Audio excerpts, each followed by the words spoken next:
Rain lashes the crescent streets, gas lamps shiver, and a lone woman collapses at the gate of Blackstone House.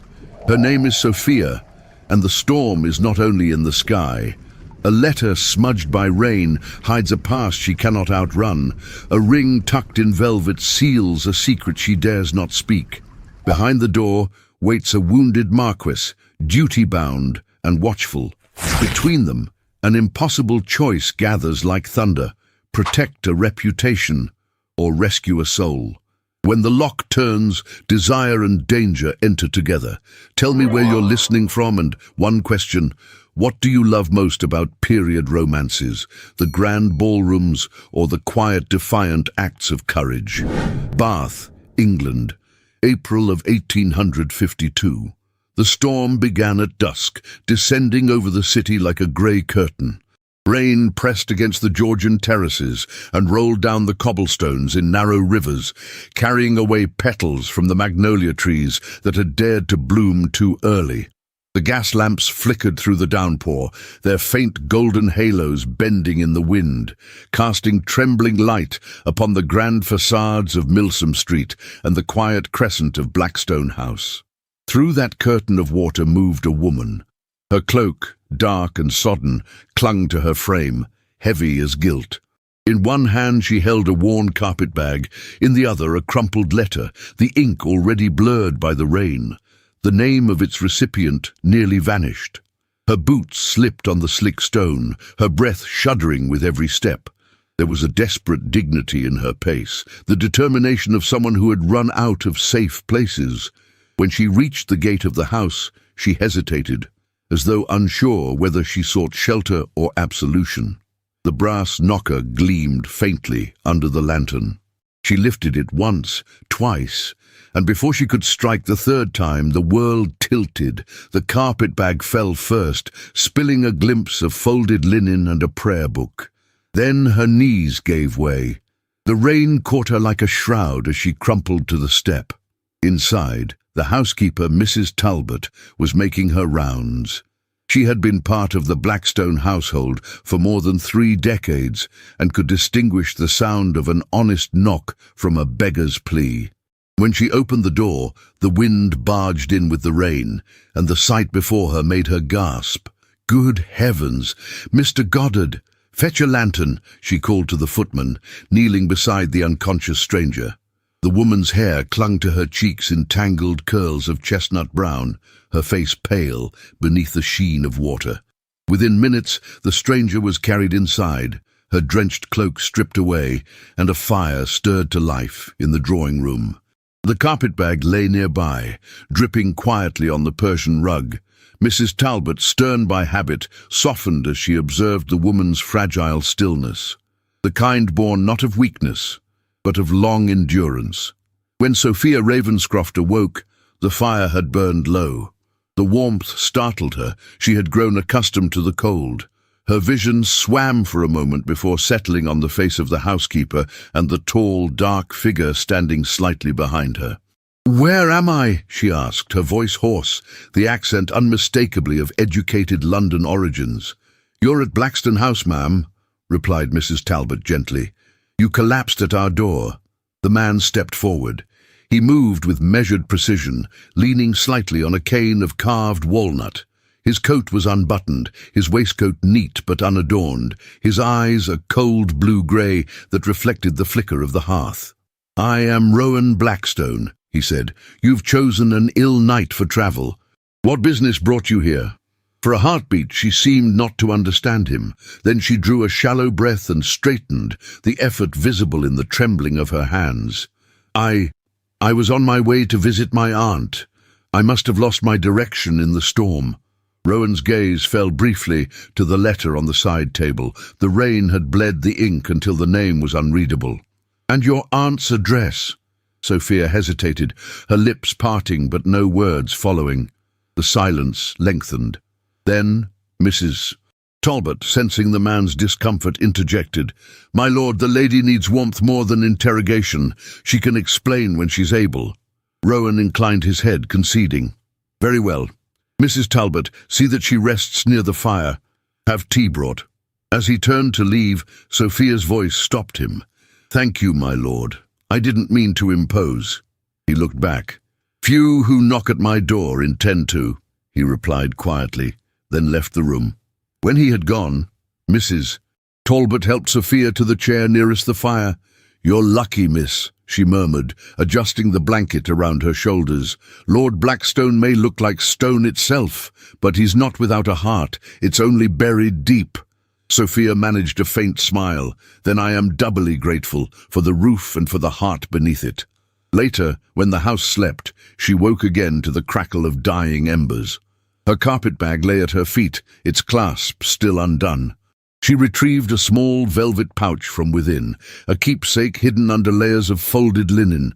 From it, she drew a simple gold ring, dull with disuse. For a long time she stared at it, her thumb tracing the faint engraving inside the band. Then, with deliberate care, she wrapped it in the linen once more and tucked it away. In the upper chambers, Rowan stood by the window of his study, the storm's reflection mirrored in the dark glass. He had seen many kinds of ruin, battlefields, estates, and reputations, but rarely the quiet ruin of a woman's face when she tried not to beg. There was something in her stillness that unsettled him, a familiarity, a silence that matched his own. Downstairs, the rain continued its steady assault upon the city, washing the world clean, or trying to. Within Blackstone House, the air thickened with warmth, with questions unspoken, and with the faintest, fragile promise of reprieve. By morning, the storm would pass, but nothing in the house would be quite the same again. Bath, England, April of 1852. The storm had broken. In its place came a soft and persistent drizzle that misted the windows and left the gardens of Blackstone House glistening with dew.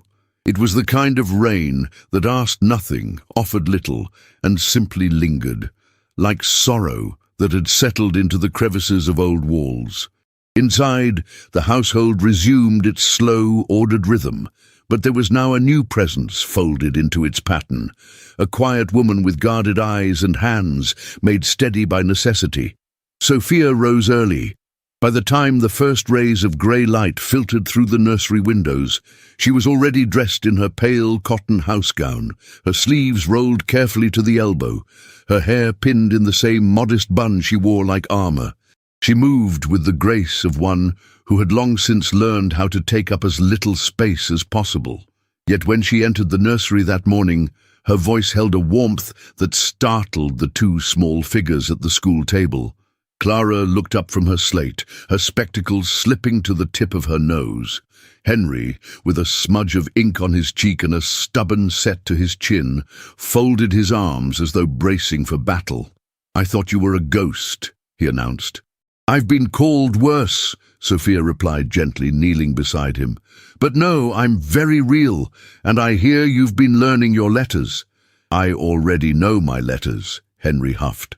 Clara said nothing, but her eyes remained fixed on Sophia's face, as if trying to decipher whether this newcomer was friend or foe. Sophia reached for a book from the side table. "Shall we see how many you remember? I brought a story with me, about a fox who thought himself cleverer than he truly was." The boy leaned forward despite himself, and Clara's fingers curled tighter around her slate. By the end of the hour, Henry had demanded she read the ending twice, and Clara had quietly asked if she might borrow the book overnight. Mrs. Talbot, peering in from the hallway, nodded to herself. There was something reassuring about the scene. Sophia, barefoot on the nursery rug, coaxing hesitant laughter from children who had forgotten how to smile. No grand displays, no affected sweetness. Just a woman with a calm presence and eyes that missed nothing. Rowan noticed the change almost immediately, not in grand gestures, but in the subtleties. Clara had begun humming again when she walked down the hall. Henry, once so prone to tantrums, now spent long stretches sketching animals by the hearth. Even the air in the house felt different, less stagnant, more alert. One afternoon, Rowan found Sophia in the study with Mrs. Talbot, poring over the household ledgers. She had removed her gloves to write, and the sight of her fingers, ink-stained and methodical, gave him pause. She was speaking in a low voice, pointing out discrepancies in the coal delivery charges, her tone respectful yet confident. She did not ask for permission to be useful. She simply was. Later that evening, Rowan stood outside the nursery door longer than he intended. Inside, Sophia's voice floated through the air, reading aloud with a cadence that soothed more than just the children. He did not enter. He did not need to. The house was changing, and she was at the center of that change. But Sophia remained a woman of careful rituals. At night, once the household had gone quiet, she returned to her small guest room, tucked near the servants' wing. The chamber was simple: modest wallpaper, a narrow bed, a writing desk with a chipped inkstand. On the third night, after slipping out of her shoes and draping her shawl over the chair, she opened her carpet-bag. From within, she drew a faded velvet sachet. Her fingers trembled only slightly as she opened it, revealing the gold band nestled inside. The ring caught the firelight, dull and worn, the engraving inside barely legible. With a reverent slowness, she wrapped it again in linen and placed it into the drawer of the nightstand. Then she closed the drawer and turned the key, locking it away with the same precision she applied to her emotions. She did not look into the mirror that hung above the wash-basin. She had not fully, since the night she fled. There was something unbearable in the way one's own eyes asked questions when no answers could be given. Rowan, meanwhile, wrestled with a curiosity he refused to name. It was not simply that Sophia was mysterious. Many women in his acquaintance had cultivated mystery like an art. No, hers was different. It was not performed. It was inhabited. She did not conceal herself to attract attention, but to survive it. And he, who had once commanded men in the field and silence in Parliament, found himself unable to look away. He told himself it was the children's improvement that pleased him, that her presence lightened the burden of his inherited responsibilities. But one evening, when he passed by the drawing room and caught sight of her reading alone by the fire, her head bowed, her fingers smoothing the edge of a page as though memorizing its weight, he lingered, watched, then turned away before she could see the softening in his expression. The unspoken arrangement between them settled into routine. She was the governess without a title. He was the master who did not ask her past. Neither mentioned how fragile the peace was, how easily it might shatter if truths rose to the surface. They moved around each other with unacknowledged care, like dancers tracing a pattern too intricate to name. One morning, as April gave way to May and the fog lifted briefly from the garden, Sophia walked with Clara along the gravel path. The child, shy but inquisitive, asked questions about stars, about ancient queens, about why grown-ups never told the truth when they were sad. Sophia stopped, crouching beside her. "Because sometimes," she said softly, "sadness is a language adults forget how to speak." Clara nodded solemnly. "I don't think you forgot." Sophia smiled faintly. "No, not yet." From the study window, Rowan watched them. He saw not just a woman and a child, but something finer, something rebuilding itself with each soft step on the gravel. And though he told no one, not even Mrs. Talbot, he had begun dreaming again. Not of war or blood, but of quiet things, of a voice reading by the fire, of a child's laughter echoing in the corridor, of a woman who wore her pain not as a burden, but as proof that she had survived. That night, Sophia sat alone at her desk, pen in hand. She did not write to her aunt. She did not write to anyone. Instead, she opened a fresh page and at the top wrote one word in Latin, libertas. Then she stared at it until the ink dried, her expression unreadable, and the candle flickered lower on the wick. The air in Blackstone House shifted again, imperceptible, but real, and neither Sophia nor Rowan knew it yet. But the stillness between them was not emptiness. It was the beginning of something waiting to be named. Bath, England, May of 1852. The letter arrived on a Tuesday. The paper was cream-colored, its edges crisp, its folds neat. It bore no seal, no return address, only a delicate hand, and the unmistakable scent of violets pressed between its fibers. It was left on the tray with the Morning Post, beside an invoice for linens and a circular from a bookshop. Nothing about it suggested threat, until Sophia opened it. The words were brief, elegant, and vicious. He is in England. He asked questions in parlours he does not belong in, about a governess, about Bath. Consider yourself warned. No signature, no name. Just the chilling confirmation of a truth she had long dreaded. He had found her scent again. Sophia stood at the window of her room for a long time after reading it, the paper clenched in her hand. The city beyond the glass continued its day. Milk carts rattled down the lane. A gardener trimmed roses along the stone path. But inside her chest, the air thinned. She lit a match with unsteady fingers and fed the letter to the fire. The flames devoured it with a quiet hunger. She watched until nothing remained but a curl of ash and the faint scent of perfume turned acrid by heat. That night, she bolted her door for the first time. The following morning, the household continued unaware, or so it seemed. But the subtle changes did not go unnoticed by those who had learned to read more than what was spoken. Mrs. Talbot remarked that Sophia looked paler than usual and pressed an extra portion of porridge into her hands. Clara asked if she was unwell, then nestled closer to her side during lessons, and Rowan watched. He said nothing, but his eyes lingered longer. His steps slowed in the hallway outside the nursery. Sophia smiled when required, answered when spoken to, and wrote notes in the margins of the children's lesson books with careful ink. But her laughter, rare to begin with, had vanished entirely. She had built a fortress of composure, and inside it she hid from everyone, including herself. The city of Bath, with its polished facades and social rituals, had a memory long and selective. Whispers, once sown, grew like ivy through drawing rooms. The first came softly, a question from a shopkeeper about that refined lady with the strange accent. Then a glance from a neighbour at morning prayers. The Dowager Lady Farnsworth sent a note requesting to meet the new governess, should she be of suitable origin. Rowan knew better than to ignore such signs.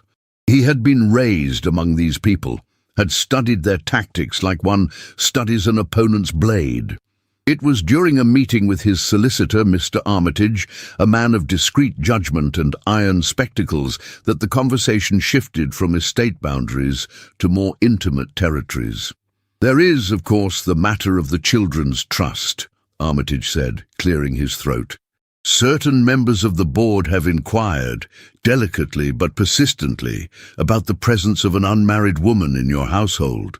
Rowan's jaw tensed. "Sophia Ravenscroft is here by my invitation. She is the children's governess." "Even so," Armitage continued, glancing at his notes, "the guardianship clause does specify that any moral conduct deemed improper by public consensus or legal interpretation may give the trustees grounds to challenge your position. You must understand, my lord, these clauses were written to protect titles and reputations, not necessarily truth." Rowan rose from his chair and walked to the window. His limp was less pronounced than it had been weeks ago, but it remained. "And what exactly is the definition of impropriety, that a woman who has known hardship now teaches Latin to my cousin?" Armitage sighed. "You and I may know her worth. The trustees only care about appearances. A whisper, a rumour, a hint of scandal, that is all they need." The room fell into silence. Outside, the square was bathed in sunlight, but inside, Rowan felt the cold return. He dismissed Armitage with a nod and spent the rest of the day in silent fury. That evening, the children were unusually quiet at supper. Sophia excused herself early, citing a headache, but she did not return to her room. Instead, she wandered to the winter garden at the rear of the estate. The glass-paned structure had been Rowan's mother's favourite place, now half abandoned, its vines overgrown, its stone benches dusted with moss. A solitary lamp burned near the door, casting golden light through the ivy. Sophia stood near the window, arms folded across her chest, her breath fogging the pain. Outside, the moon had begun its ascent, slipping between clouds like a secret. She did not cry. The fear that clawed at her chest did not need tears. It simply hollowed her from the inside. Rowan found her there, not by accident, but by instinct. He had searched the corridors, checked the nursery, even the side parlour, before something drew him to the garden. He entered quietly, his steps muffled by damp stone. For a moment, he simply watched her, her silhouette outlined by the lamplight, her shoulders tense, her face turned toward the darkness, as if searching for something she had lost long ago. "You should be inside," he said softly. Sophia did not startle. She had felt him coming, just as one feels the shift in air before a storm. "I couldn't sleep," she answered. Her voice was low, measured. He stepped closer, not enough to touch, but near enough that she could feel the gravity of him. "There's been talk," he said after a pause. "In the city, about you, about me, about what it means for you to live under this roof." She turned to him then, her face pale in the lantern glow. "I know." Rowan searched her expression. "You're not surprised?" "No." Because someone warned you?" A beat. Then she nodded. He took a breath. "He's looking for you, isn't he?" Sophia looked away, her hands tightening around the shawl at her shoulders. "Yes." "I see," he said quietly. Then, after a long moment, he added, "Why didn't you come to me?" She hesitated. Then, with heartbreaking simplicity, she said, "Because I didn't know if I was allowed." That undid him. Not the words themselves, but the pain inside them, decades of silence compacted into a single breath. He stepped closer, his voice raw but steady. "Whatever shadows followed you here, they are not yours to carry alone anymore." Sophia looked at him then, really looked.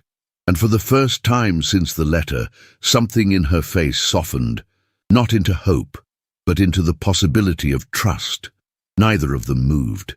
The garden held its breath around them, the moonlight settling on the leaves like a benediction, and in that fragile stillness, the unspoken arrangement between them began to change, not into confession, not yet, but into something quieter, a vow forged not in words, but in presence. Bath, England, May of 1852. The invitation arrived on fine ivory paper, embossed with gold filigree and tied with a ribbon of pale blue silk. It bore the crest of Lady Ashcombe, widow of the late Baron and self-proclaimed guardian of propriety in the county. Her gatherings were not merely social diversions, they were orchestrations of influence, performed beneath chandeliers and behind lace fans. Rowan Blackstone had no patience for such spectacles, yet duty demanded his presence. As guardian to two young heirs and a newly inherited Marquess'S under scrutiny, he could not afford to provoke further speculation by declining. That evening, he entered Lady Ashcombe's drawing-room with the detached civility of a man enduring penance. The air was perfumed and stifling, thick with gossip, disguised as conversation. Crystal decanters gleamed beneath candlelight, silk gowns rustled like whispered confessions. Rowan's limp was slight but noticeable as he crossed the marble floor. He bowed to his hostess, whose smile was as polished as her pearls. "My dear Lord Blackstone," she trilled, "we feared the storm might deter you." "I'm not easily dissuaded by weather," Rowan replied, his tone even, his gaze distant. Lady Ashcombe's laughter was thin and practiced. "How reassuring. And the children? I hear your household is quite restored. You've even acquired a governess, have you not?" He hesitated, a fraction of a second, imperceptible to most, but not to her. "Indeed," he said finally. "Miss Ravenscroft has proven invaluable." "Ravenscroft?" Lady Ashcombe repeated, her fan slowing mid-wave. "What an interesting name. I do believe I recall that family. London, was it not?" Before Rowan could reply, another voice, sharp, feminine, and scented of champagne, cut through the air. "Ravenscroft," echoed Mrs. Pembury, a dowager known for her appetite for scandal. "Surely not that Ravenscroft. I remember her, Sophia Ravenscroft, a barrister's daughter, quite the beauty once. She vanished some years ago after a most unfortunate alliance." The hum of conversation dimmed. Even the orchestra faltered. Lady Ashcombe's eyes gleamed with delight disguised as concern. "My dear Mrs. Pembury," she said softly, "surely you must be mistaken." "I am rarely mistaken," the dowager replied with relish. Her husband was a London solicitor of middling reputation. What was his name? Ah, yes, Mr. Carraway. There was talk of impropriety, debts, a quiet separation. Oh, the details elude me, but I distinctly recall the whispers. "To think she is now under your roof, my lord." Rowan's expression did not change, but the muscles in his jaw tightened. "You are speaking of matters best left unspoken in polite company," he said, his voice low, authoritative. "Miss Ravenscroft's employment is my concern alone." Lady Ashcombe feigned alarm. Of course, my lord. I'm sure she is entirely reformed." But the damage was done. The rumour, released into that glittering room, took flight on perfumed air. By morning it had spread beyond the walls of the Ashcombe estate. Bath, ever hungry for novelty, feasted upon the story. The Marquess, who sheltered a disgraced woman. Sophia knew nothing of it at first.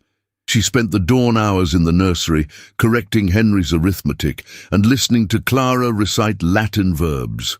When Mrs. Talbot entered the room carrying a folded newspaper and a face pale with fury, the atmosphere shifted. "My dear," the housekeeper said, closing the door behind her, "you must prepare yourself. There's talk, wicked, unfounded talk about you." Sophia took the paper, her heart slowing to a dull, heavy rhythm. The words leapt from the page. An unusual appointment at Blackstone House. The article was coy but unmistakable. She set the paper down, her fingers trembling. "It was inevitable," she murmured. Mrs. Talbot frowned. "You mustn't say that. Lord Blackstone will put a stop to it." But when Rowan entered the study an hour later, his expression was storm itself. He carried neither paper nor accusation, only silence. "Is it true?" he asked at last, his voice even but edged. Sophia met his gaze. "Which part?" "That your name is not Ravenscroft only by chance. That you are, in fact, Mrs. Carraway." She closed her eyes briefly, then nodded. "Yes." Rowan's breath left him in a quiet exhale, more pain than anger. "Why did you not tell me?" "Because," she said, her tone trembling but proud, "the truth would have made no difference to anyone but you.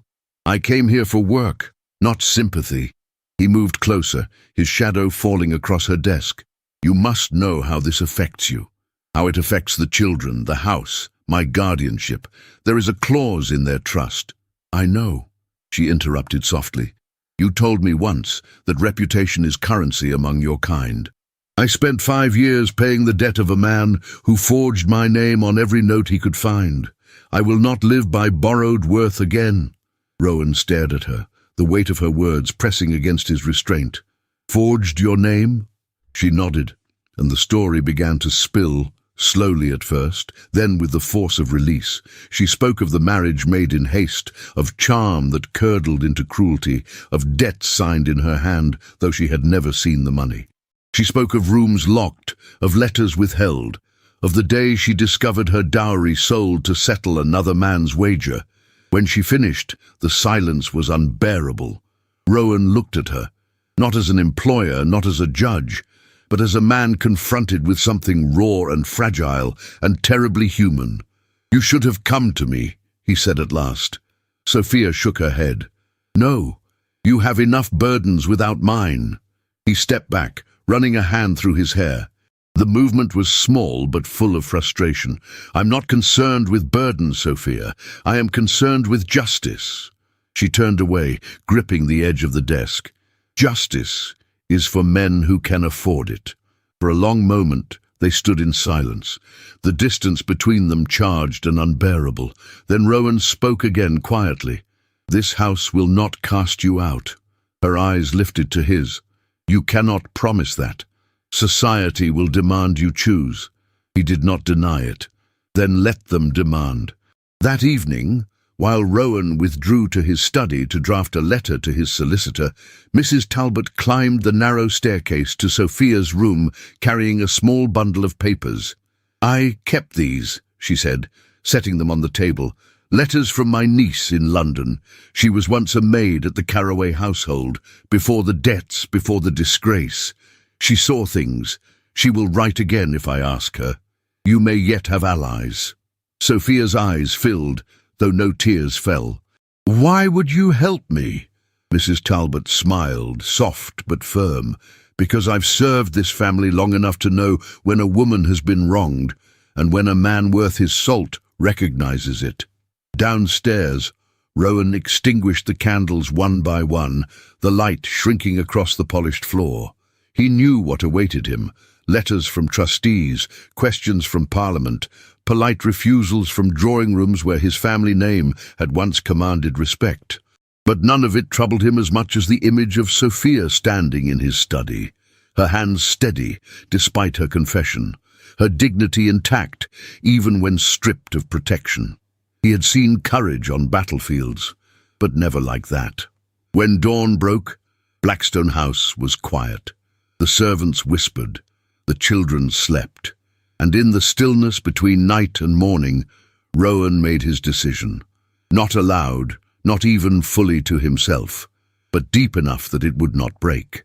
He would not abandon her. Not to gossip, not to law, not to the ghosts that followed her name. The world could condemn them both. He would not join its chorus. Bath, England, May of 1852. It was a morning heavy with sun, the kind that settled too early and too low over the rooftops, pressing light through the window panes like a truth that refused to be ignored. In Blackstone House, the air held stillness, not of peace, but of anticipation, the kind that comes just before glass shatters. Sophia stood at the nursery table, correcting Henry's spelling with a charcoal pencil, while Clara practiced her French silently by the window. The children had grown attuned to her rhythms, her gentle encouragement, the soft click of her shoes, the particular way her fingers tapped the table when she read. But that morning her hand paused mid-word. She turned toward the window. Clara did not look up, but her voice trembled faintly as she asked, "Is something wrong?" Sophia's gaze had fixed on a figure stepping out of a hired carriage at the gate, a man of tall frame, fine coat, and careless elegance. He removed his gloves with a flourish, his face angled upward toward the house as though it belonged to him. The pencil fell from her fingers. She excused herself, calmly, quietly. She moved through the halls like a shadow, but her breath grew sharper with each step. Her heart pounded not with surprise, but with the return of something long buried, dread wearing the familiar scent of bergamot and bourbon. He was waiting in the vestibule, speaking to a stunned footman as if he were master of the house. His gloved hand rested casually on the banister, the glint of a pocket watch chain swinging like a pendulum of polished malice. When Sophia entered, he turned to her with the same charming smile he had once worn before the vows. "My dearest," he said, voice warm as syrup, "how long it's been." Her lips did not move. Her hands remained folded at her waist. Only her eyes betrayed her, flicking toward the servants who had gathered just beyond earshot. "Mr. Caraway," she said, "this is not your home." He chuckled softly, his expression mocking. "But you are, aren't you? And where you are, so too is my concern. I came to resolve our misunderstanding, of course." Before she could reply, Rowan appeared at the top of the stairs. He descended with controlled grace, leaning on his cane with deliberate slowness, every inch the master of the house, every inch a warning. Caraway turned, widening his arms in theatrical welcome. "Ah, Lord Blackstone, at last we meet. You've been caring for my wife, I hear. How kind of you." The room turned to ice. Rowan's jaw flexed, but his voice remained level. "She is not yours to speak of. Not here. Not now." "Not mine?" Carraway lifted an eyebrow. "Forgive me, but the law might differ. My marriage certificate begs to disagree." Sophia stepped between them, her voice low but fierce. "Why are you here?" He tilted his head. "Why? For reconciliation, naturally. But also, I've heard interesting things. About guardianship, about a trust." Rowan's gaze sharpened. Carraway continued, clearly enjoying himself. "You see, dear Sophia, the gossip in Bath is quite illuminating. Your position in this house, the children, the arrangements, some may consider them, improper." Sophia's face remained composed, but her hands clenched behind her back. Rowan stepped forward, his tone cold. "Say what you came to say." Carraway's smile thinned. "Very well. If she remains here, under your roof, under your name's protection, I will challenge your right to guardianship. I'll speak to the trustees. The clause is clear: morality, perception, reputation. You've left yourself exposed." Rowan inhaled slowly, like a man suppressing the instinct to strike. "And what is your price?" Carraway's eyes gleamed. "A simple agreement. Sophia comes with me. Publicly reconciled, of course. I withdraw any complaints.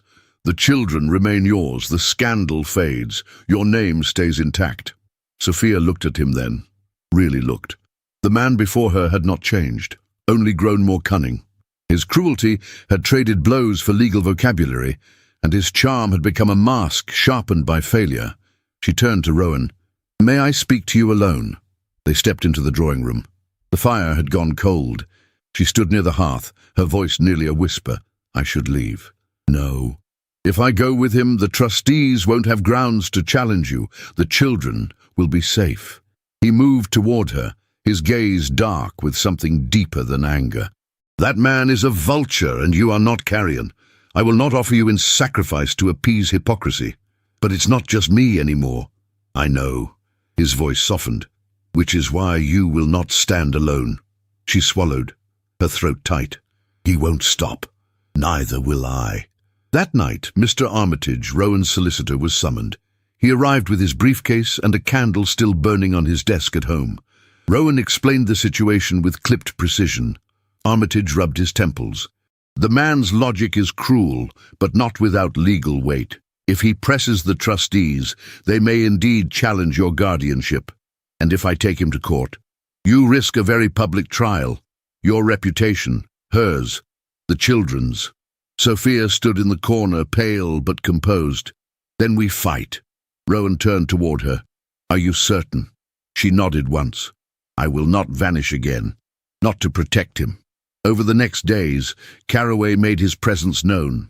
He dined at clubs frequented by trustees, whispered insinuations behind closed doors, and sent letters to households with daughters of marrying age. He wore his cravat higher, his smile tighter, as if already savouring victory. But Rowan made his own preparations. Armitage gathered character witnesses. Mrs. Talbot contacted her niece in London, who wrote back with a detailed account of Sophia's mistreatment. Former servants submitted signed letters, dated and notarized. And through it all, Rowan and Sophia did not speak of love, but of resolve, of duty, of dignity. One evening, as dusk filtered through the library windows, Rowan found her sitting by the globe, her fingers tracing the rim of the Atlantic. "You once said justice is for men who can afford it," he murmured. She looked up. "And now?" He stepped closer, his voice quiet. "Now I think justice is what we make for each other." She did not touch him, but the silence between them was full of something stronger than touch. Outside, Bath bustled on, unaware that inside Blackstone House, battle lines had been drawn, not in steel, but in truth. Bath, England, June of 1852. The morning arrived dressed in sunlight, but beneath its deceptive calm, the city whispered. Servants in every district carried gossip on their tongues, and carriages rattled faster down cobbled streets, eager to deliver the latest morsel of scandal. In tea rooms and parlours, Bath's elite had a new tale to devour, the Marquess and his fallen governess. The article appeared in the Bath Chronicle, discreet in tone, yet sharpened like a blade. It did not name Sophia Ravenscroft directly, nor Lord Blackstone, but the implication was unmistakable. A certain noble household, it claimed, has extended charity to a lady whose reputation is uncertain. The propriety of her residence remains the subject of speculation. The words were ink, yet they burned like fire. When the paper reached Blackstone House that morning, Mrs. Talbot read it first, standing in the doorway of the breakfast room. Her hands trembled. "It's begun," she whispered. Rowan looked up from his tea. His expression, already solemn from restless sleep, hardened into quiet fury. "Let me see it." He read the column once, twice, then set the paper down without a word. Sophia entered moments later, unaware. The children ran to her, their laughter echoing through the room like the only innocent thing left in the world. She smiled at them, adjusted Henry's collar, and kissed Clara's forehead. It wasn't until Mrs. Talbot cleared her throat that the warmth in the room faltered. "Miss Ravenscroft," she said gently, "perhaps you should sit." Sophia's gaze fell upon the folded newspaper. She did not touch it. She didn't need to. She had learned long ago how lies sounded before they were read.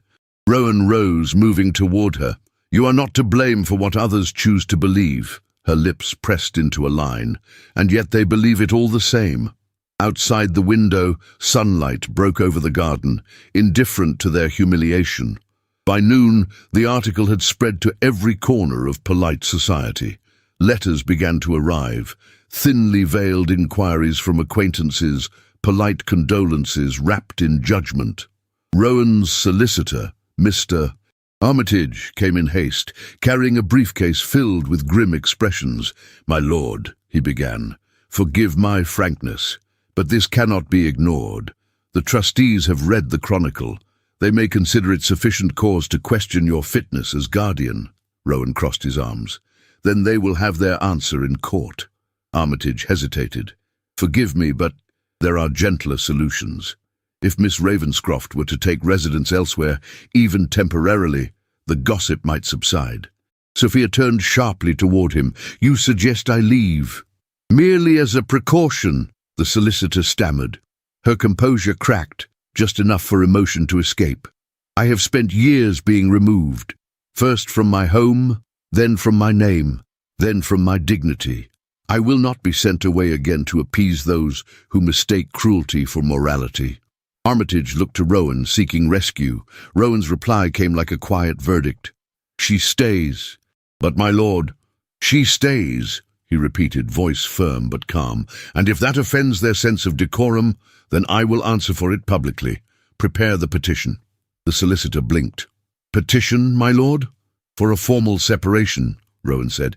"We will make her status known in court and prove that the fault lies with her husband, not with her." Silence followed. Even Mrs. Talbot, usually so steadfast, paused mid-motion with a tray in her hands.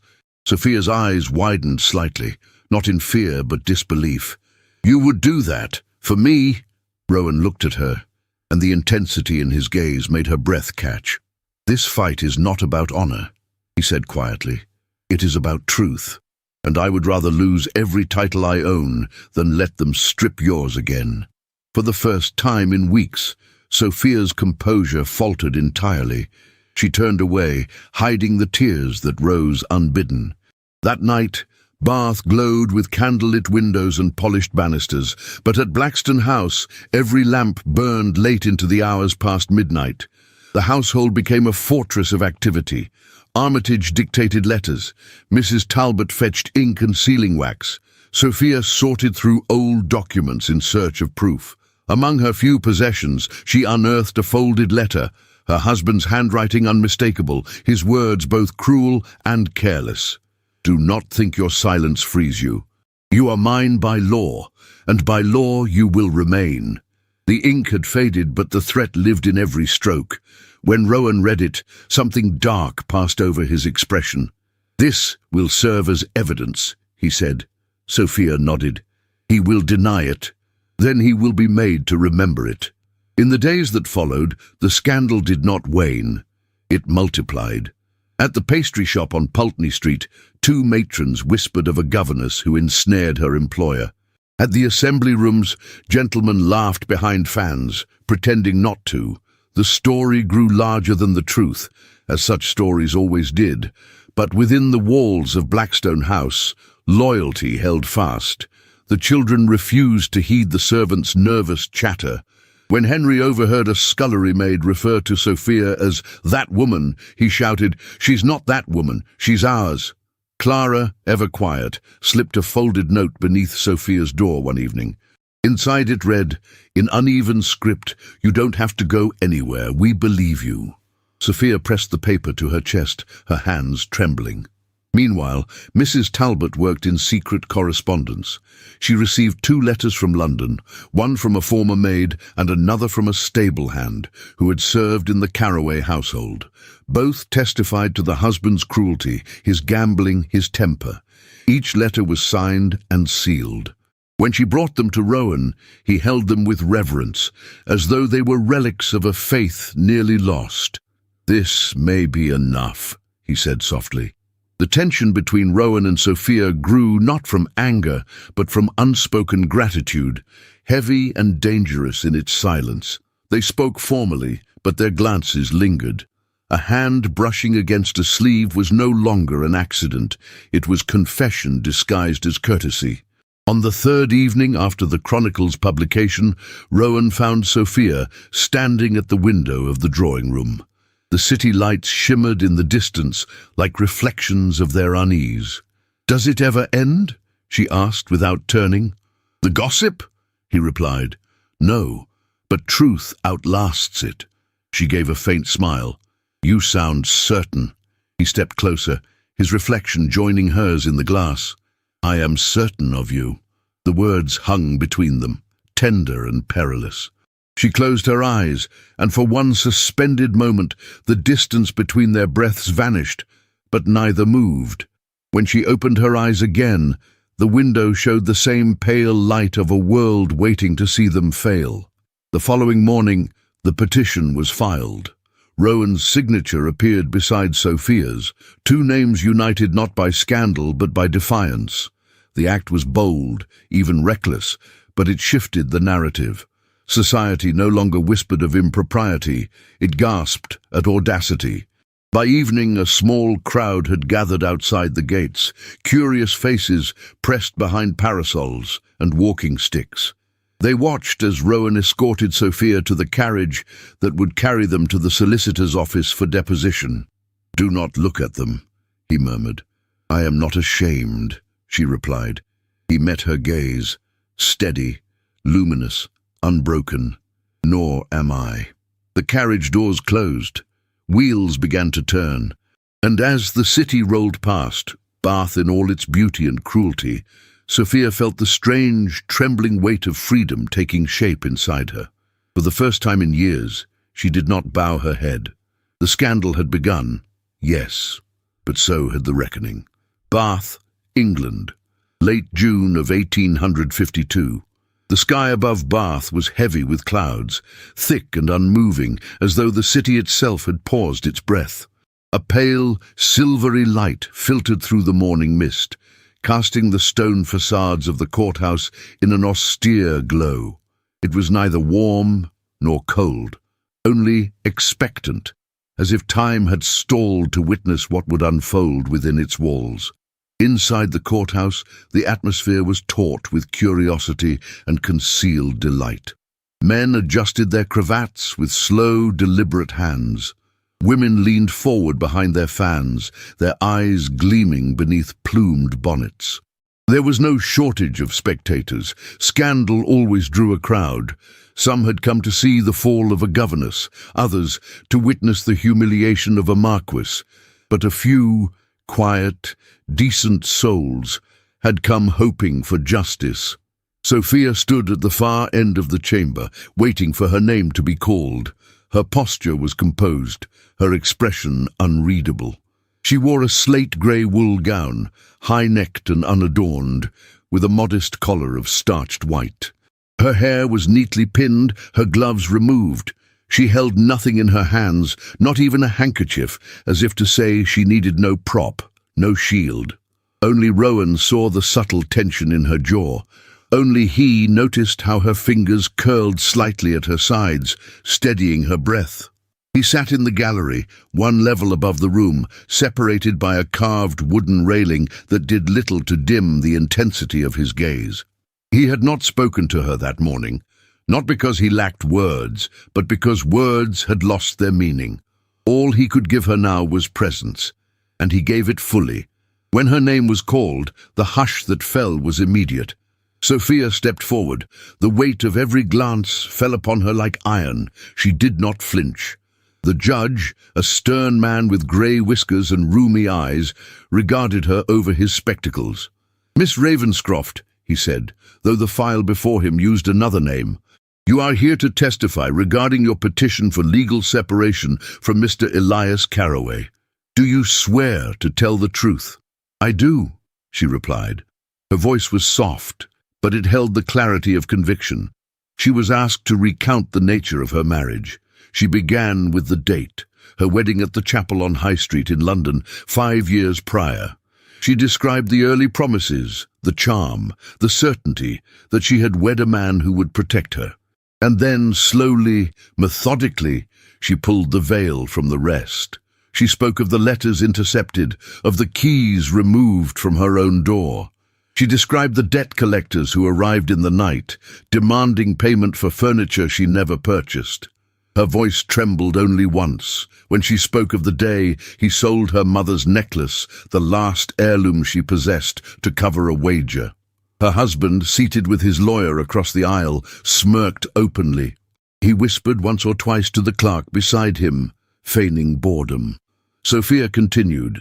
She told them of the bank accounts emptied, of the moment she discovered her name had been forged on 3 promissory notes, totaling nearly £200. She explained that she had no access to funds, no allowance, and no permission to seek her own work. "Why did you not come forward sooner?" the judge asked. Sophia lifted her chin. "Because I was afraid, not of shame, but of being invisible again, of being dismissed. The world is not built to believe women who do not scream." A murmur passed through the courtroom, quickly silenced by the bailiff's gavel. The judge nodded gravely, and the defense was invited to respond. Mr. Carraway rose with theatrical confidence. His lawyer, a portly man with a florid complexion, leaned into the performance. They painted Sophia as a fragile, impressionable woman. They hinted at hysteria. They questioned the timing of her accusations, suggesting she had been sheltered in comfort by Lord Blackstone and now sought liberation through scandal. Rowan's hand gripped the arm of his chair. He did not speak, but his eyes never left Sophia. Not once. Then came the witnesses. First, a banker from London. He testified that Sophia's signature appeared on multiple loans, but when presented with a fresh signature written in court, he admitted, "The earlier signatures differ in slant and pressure. It is my belief they were copied." Then, a woman in her 40s, modestly dressed, entered the room. She was once a maid in the Carraway household, and she described a night when Sophia fell ill with fever. The doctor was not called. The doors remained locked. Food was left on a tray outside the room for 4 days. "He said it would build her character," the maid whispered, "but I feared for her life." The tide began to shift. Mr. Carraway no longer smiled. He whispered urgently to his lawyer, his jaw tightening with every new testimony. Finally, Sophia was asked if she had any last words. She turned to the judge, her voice calm. "My marriage was not a union. It was a sentence. I endured it because I believed silence was the only path to safety. I now know that silence protects no one but the guilty." The room exhaled. The judge took time to review the statements. The gavel struck wood. His voice rang out. "This court finds sufficient grounds for legal separation. Miss Ravenscroft is hereby granted protection under the law. Mr. Carraway is to make no claim to her name, her person, or her reputation. This ruling shall be registered accordingly." Then he turned toward Rowan. The guardianship of Clara and Henry Ashcombe remains under Lord Blackstone, with no evidence presented today warranting removal. Rowan closed his eyes for a brief moment. Relief moved through him like a wave, silent but all-consuming. Mr. Carroway stood quickly, gathering his gloves and papers, avoiding every eye in the room. No one stopped him as he left. No one spoke. He descended the courthouse steps and disappeared into the mist of late afternoon, a man stripped of power, reputation, and audience. Back inside, Sophia stood motionless. It was over, and yet her breath still caught in her throat, as if her body had not yet accepted that truth. Rowan descended the stairs to meet her at the chamber's edge. They said nothing at first. Their eyes met, his full of steady reassurance, hers heavy with the weight of memory. "You were extraordinary," he said. "I was afraid. Still, you stood." She looked away as if embarrassed by his praise. "I didn't expect the world to believe me." "They didn't have to," he said quietly. "You believed yourself. That was enough." The courthouse began to empty. The crowd dissipated into the damp, cobbled streets. But Rowan and Sophia remained in the corridor a moment longer, suspended between what had been and what might now become. Outside, the first drops of rain began to fall. Soft, cleansing, unannounced. And for the first time in years, Sophia stepped into it unshielded, not to run, but to breathe. Bath, England. Early July of 1852. The rain that had fallen after the verdict washed over the city for 2 days and 2 nights, drumming against rooftops and soaking the cobbled streets until every footstep echoed like a memory. It did not roar or rage. It wept quietly, persistently, as though mourning something long withheld. When the skies cleared, Blackstone House stood unchanged in form. But something within its walls had shifted, imperceptibly but entirely. The household moved with careful stillness, as if uncertain whether the silence was peace or aftermath. Sophia sat alone in the drawing room the following morning. The fire had been lit, though the day was warm. She wore a dark blue gown, simple and severe, and her hair was fastened low at the nape of her neck, just as it had been that first evening when she arrived through the storm. There was nothing more to be done. The court had ruled. Her name had been restored, her freedom acknowledged, and yet freedom had never felt so much like exile. She looked around the room that had become a strange kind of sanctuary. On the side table rested a silver tray with a pot of untouched tea. The pianoforte sat quietly against the far wall, its keys untouched for weeks. A book of poetry lay open on the chair beside her, but the words blurred whenever she tried to read. The children had gone to the park with their governess, another hired just the day before, at Sophia's own insistence. Clara had clung to her tightly that morning. Henry had demanded to know why she was not going with them. She had smiled, kissed both their cheeks, and whispered, "I'll write to you." Now she waited. Not for farewell, but for the courage to disappear gently. In her lap rested a small velvet pouch, the same one she had carried from London, the same one that had survived storms, courtrooms, and whispers. Inside it, still wrapped in linen, was the ring she had once worn with trembling hope and later with silent shame. She stood slowly, walked to the hearth, and placed the pouch upon the mantel, beside the ivory clock that ticked with measured patience. Then she crossed the room to the bookshelves that lined the eastern wall. Her fingers passed over volumes of histories, atlases, essays, until they paused at one slender book of Latin quotations, the one she had taught from on rainy afternoons with Clara. Opening it carefully, she pulled a folded note from her sleeve and slipped it between the pages. The words inside, written in her steady hand, read only, "Per aspera ad astra," through hardship to the stars. She did not cry. There was no sorrow left in her that had not already been given. With one final glance at the room, she left. Her departure was quiet, unnoticed by all but Mrs. Talbot, who stood at the upstairs landing, watching through the lace curtain. She did not speak. She did not stop her, but her hand pressed briefly to her chest as the door closed behind Sophia. By evening, the silence in the house had settled deeper. Rowan returned late from a meeting with Armitage. He removed his coat absently, handed his cane to the footman, and moved toward the drawing room. He expected to find her there. He always found her there. But the room was empty. The fire had burned low. The tray of tea remained untouched. And on the mantel, the velvet pouch rested like an unanswered question. He picked it up slowly, as though it might vanish.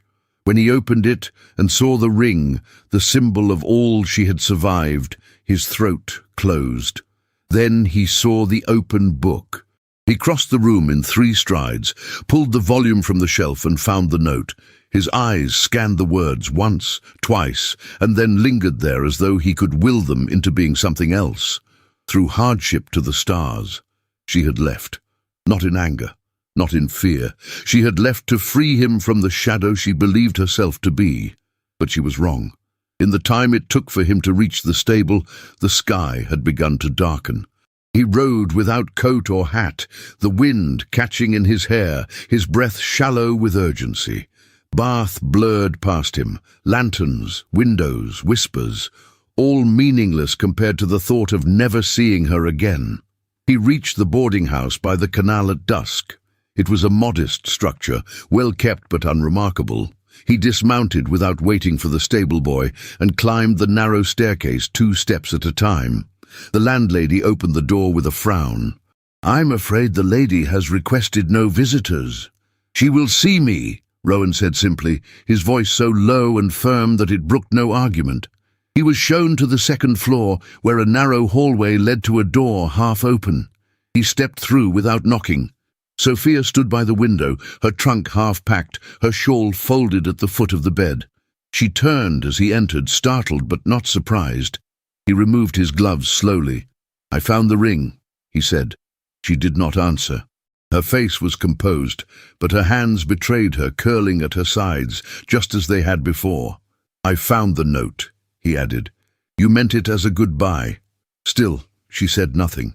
He stepped closer, not too near, just enough to let his voice carry the weight of everything he could not yet touch. "I won't ask why you left. I know what you believe, that your presence in my house costs me everything, that your name threatens mine, that your past overshadows our future." Her eyes began to shimmer, but she did not blink. He swallowed hard. "But you are wrong." Silence stretched between them. Then he said more gently, "I am not here to take you back. Not out of duty, not out of pride. I am here to ask you." His voice faltered. He took a breath and finished. "Will you come back because you choose to?" She did not speak. Not right away. But she took a step toward him, then another. When she reached him, she did not embrace him, did not collapse into his arms like some tale from a penny romance. Instead, she lifted her hand and placed it on his sleeve, lightly, steadily, with purpose. And for a moment, he could not breathe. He looked down at her hand, then at her eyes. The tremor that had begun in his chest quieted beneath her touch. She had answered, not in words, but in truth. The room exhaled with them. Outside, the street lamps flickered to life. The river caught the light and carried it forward. And somewhere beyond the city, the stars, long obscured, began to return. The fog returned to Bath in late March, softening the outlines of buildings and blurring the separation between past and present. Blackstone House, cloaked in early morning mist, stood like a sentinel, unchanged in stone but different in soul. Inside, the silence no longer held sorrow. It held breath, and the breath was hers. Sophia Ravenscroft stepped into the drawing room, wearing a grey-blue walking dress trimmed in black velvet, the fabric catching only the faintest shimmer of light. Her gloves were still damp from the drizzle, and her bonnet hung from her arm, forgotten. She moved through the house with quiet purpose, not avoiding footsteps now, but embracing them. She no longer lingered in corners or crept up staircases. She passed Mrs. Talbot in the corridor and offered a smile that reached her eyes. The housekeeper returned it with the kind of warmth that did not need words. This was no longer the echo of someone else's home. Clara's laughter rang from the nursery just as Henry's boots thundered down the corridor. Rowan had taken to reading to them each evening again. Not always fables, but Greek myths and tales of war, of honor, of rebuilding what had once been shattered. Sophia had not returned as a governess, nor as a guest. She had returned as a woman who had fought for her right to stand, and now chose where she stood. Society, of course, had opinions.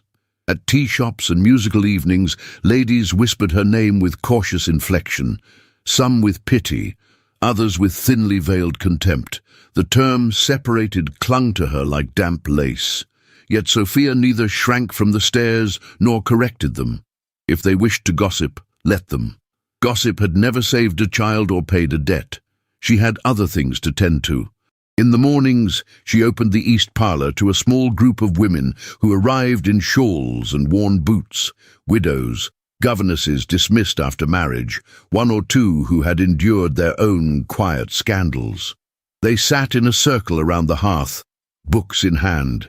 Sophia taught them to read Latin phrases, to analyze poetry, to question. She offered no sermons. She simply said, "You are allowed to know." They thanked her with soft smiles, and sometimes with tears.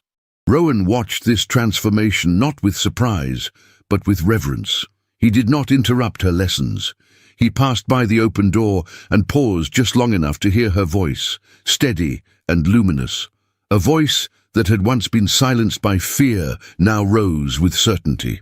In the evenings, they shared quiet dinners in the study. No one else joined them, and no words were spoken about what it meant. He poured her tea with steady hands. She listened when he spoke of estate matters, and he listened in return when she shared the children's questions, the letters from Mrs. Fielding's daughter in London, the books she meant to order. It was not courtship. It was something else, something more sacred. One night, as the rain tapped against the windows and the lamps flickered low, Sophia entered the drawing room alone. A small fire burned in the hearth. She approached the mantel with slow, deliberate steps. In her hand, she held the velvet sachet that had once lived hidden in the drawer of her nightstand. She opened it. The linen inside was worn from time. Unfolding it, she stared at the ring. Gold, modest, its once shiny surface now dulled. She remembered the weight of it, the lies it had sealed, the bruises it had accompanied. Sophia looked at the fire. She did not weep. She did not hesitate.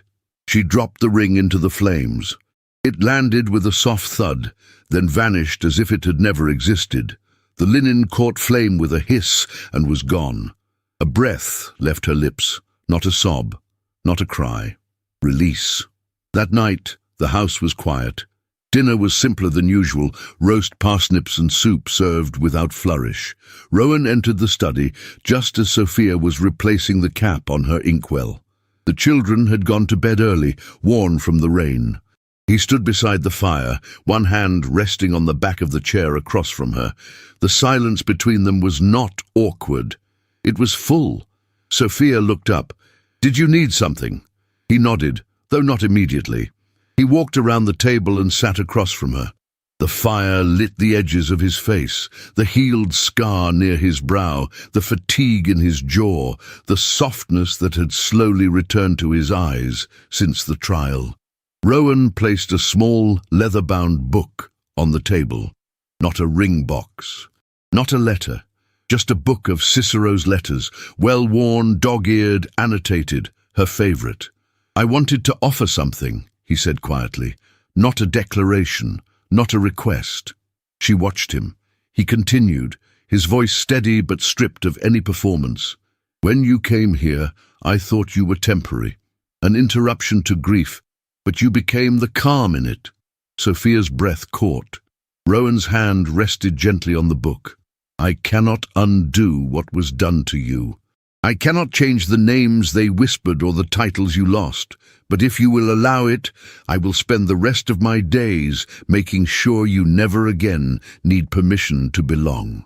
Sophia said nothing at first. Her eyes dropped to the book, to the fingerprints worn into the cover. Slowly she reached forward, placing her hand atop his. She didn't speak, but she nodded once. And in that still room, under the faint hiss of firelight, Rowan closed his other hand over hers and exhaled a breath he had held for months. She had said yes, not with fear, not with desperation, but with freedom. Later that night, when the wind picked up and the windows rattled, Sophia stood by the window in her room, watching the street lamps flicker against the mist. Her reflection stared back at her in the glass. Not a governess, not a shadow, not a wife in hiding. A woman, a builder of new beginnings. And tomorrow she would begin again. The morning of the 1st of May arrived bathed in a gentle gold, the kind of light that had no sharpness, only grace. Bath stirred quietly beneath a sky the colour of primrose tea. And as gas lamps dimmed and flower stalls opened along the crescent streets, Sophia Ravenscroft stepped out of Blackstone House with the weight of one final promise to keep. Her steps were deliberate, her gloves immaculate, her bonnet tied with a single black ribbon beneath her chin, a nod not to mourning, but to the memory of what she had endured. The path to the magistrate's office was one she had walked before, with her head lowered and her name hidden. This time she walked with her spine straight and her gaze unflinching. Inside, the clerk looked up as she entered. He blinked, perhaps expecting someone else. "I am here to have my legal identity reinstated," she said. Her voice did not tremble. "My married name was acquired through coercion. It has been legally dissolved. I wish to be recognized by my birth name again."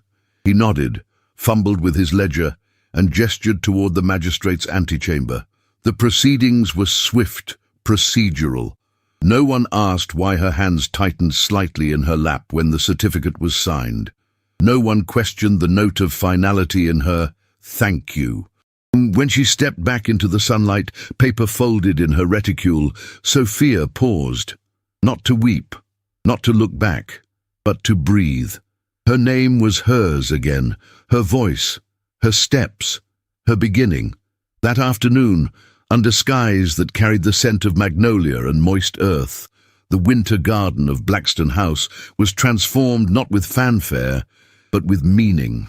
There were no musicians, no lords, no lace-lined invitations or distant cousins with titles to polish. There were only 5 souls: Clara, Henry, Mrs. Talbot, Rowan, and Sophia. The children had picked wildflowers from the edges of the hedgerows, their shoes damp with dew. Clara wore a wreath of ivy. Henry clutched a sprig of rosemary, declaring it for memory. The garden itself held its breath. The magnolia tree, now fully in bloom, arched above them with generous branches, petals heavy and fragrant. Ivy coiled up the stone pillars, their green vibrant against the weathered grey. The air was warm but not stifling. Sophia stood in a gown of ivory muslin, simple but not plain. The sleeves were fitted, the neckline modest, the hem brushing the tops of her boots. Her hair was twisted into a braided crown, pins catching bits of sun. She held no bouquet, she needed no veil. Rowan stood opposite her in a dark frock coat, no cravat, no medals. His waistcoat was the same one he wore at his father's memorial, a quiet rebellion against ceremony. He had trimmed his beard that morning, but not too closely. He was not trying to impress. He simply wanted to be worthy. The vows were not spoken by a priest or a judge. Mrs. Talbot stood between them, her hands folded, her eyes misted with something too sacred to name. She began with a reading from the Psalms, her voice trembling but sure. Then she stepped back, giving them space to speak their own oaths. Rowan took Sophia's hands in his thumbs brushing over the knuckles worn by years of silence, work, and endurance. "I will not save you," he said, voice low and steady, "for you have already saved us all. But I will stand beside you, not above, not ahead. I will be your home, as you have become mine." Sophia's lips parted, but she did not speak immediately. Then she lifted her chin and replied, "I do not ask for protection. I ask only for truth. And in you, I have found it.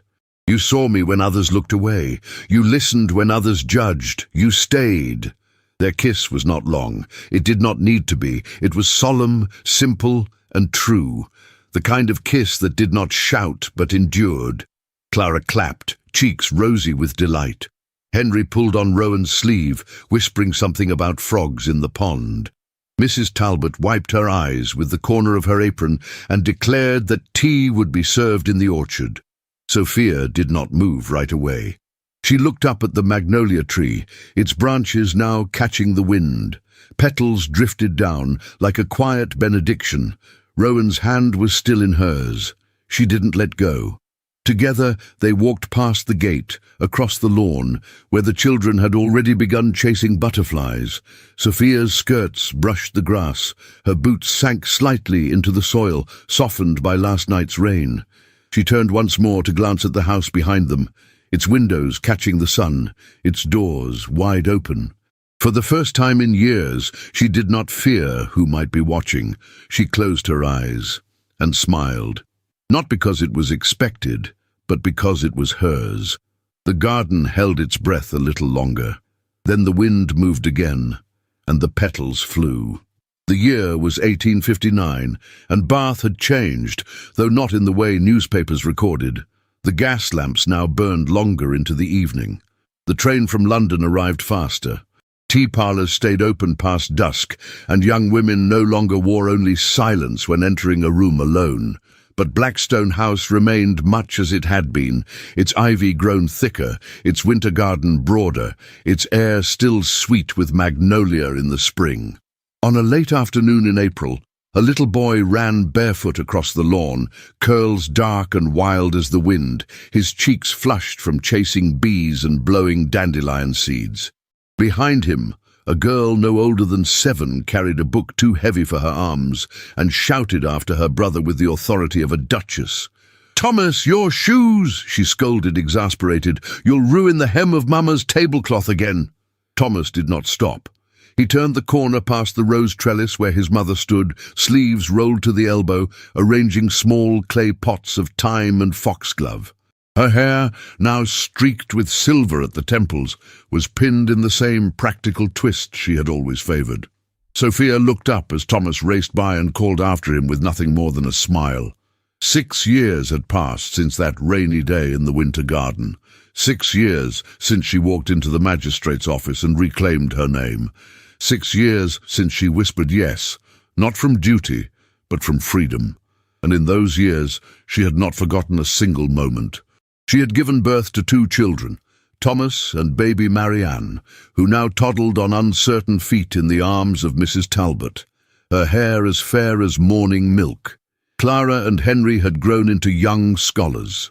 Clara read French fluently and wanted to be a botanist.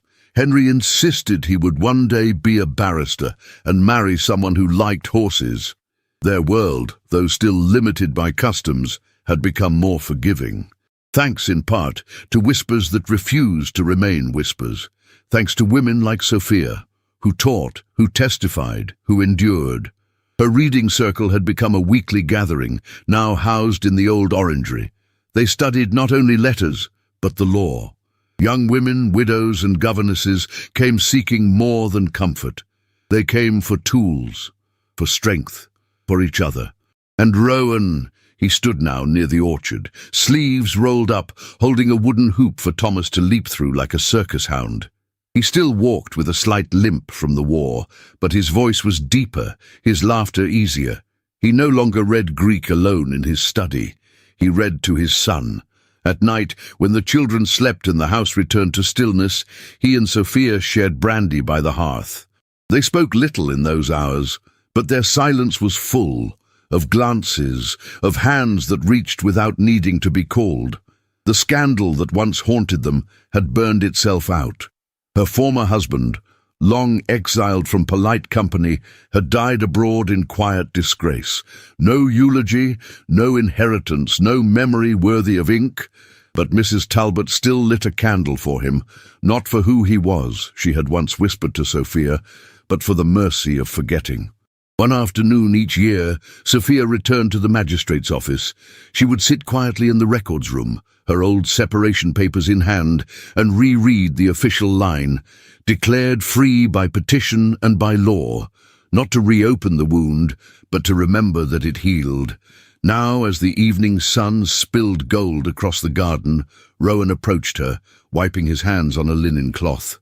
"She's nearly asleep," he murmured, nodding toward Marianne in the crook of Mrs. Talbot's arm.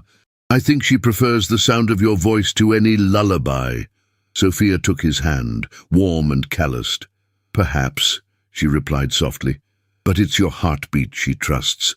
He looked at her then, not with awe or reverence, but with something deeper, recognition, the kind of gaze that said, "You are not a dream I chased. You are the home I found." She leaned her head against his shoulder. Behind them, Clara chased after Thomas again, book flapping like wings in her hands. Laughter carried across the orchard. The scent of crushed rosemary filled the air. Sophia closed her eyes, and for the first time in a long time she did not think of what was lost. She thought only of what had endured, of spring, of oaths whispered beneath magnolia, and of love, love that did not rescue but remained.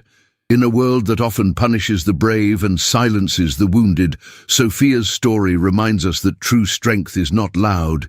It is quiet, steadfast, and often born in the dark. Her journey from silence to voice, from survival to love, teaches us that healing does not erase the past, but transforms it into something worthy of remembrance. Sophia did not wait to be saved.